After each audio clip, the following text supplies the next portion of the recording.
Chants for Change. People of all ages coming together this weekend to show their support for the people of Cuba.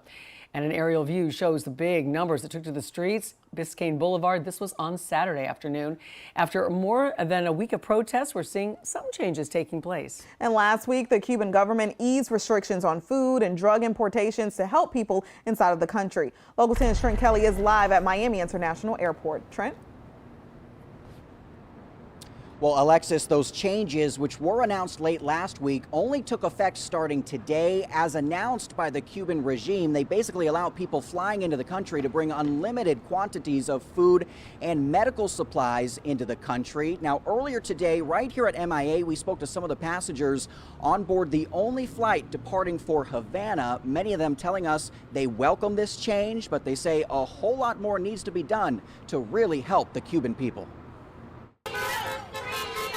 As protests calling for change in Cuba continue to resonate throughout South Florida, a small concession on Monday by the Cuban government, the communist nation announcing all plane passengers will be allowed to bring unlimited supplies of food, medicine, and hygiene products to the country between now and the end of the year. I actually spent the entire year of COVID over there because I got stuck, so I saw how bad it was.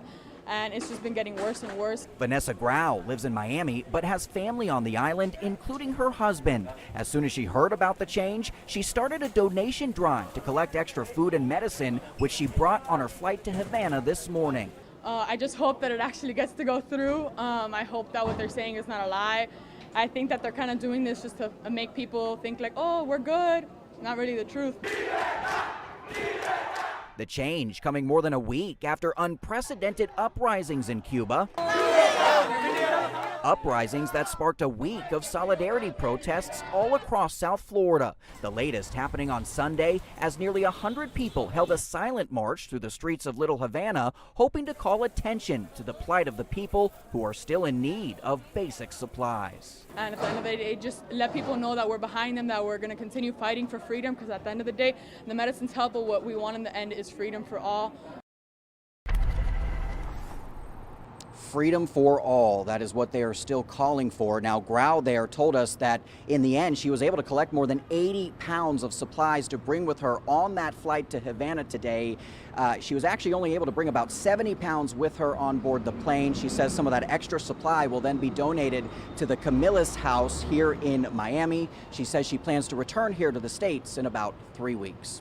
For now, that is the very latest live from Miami International Airport. Trent Kelly, Local 10 News.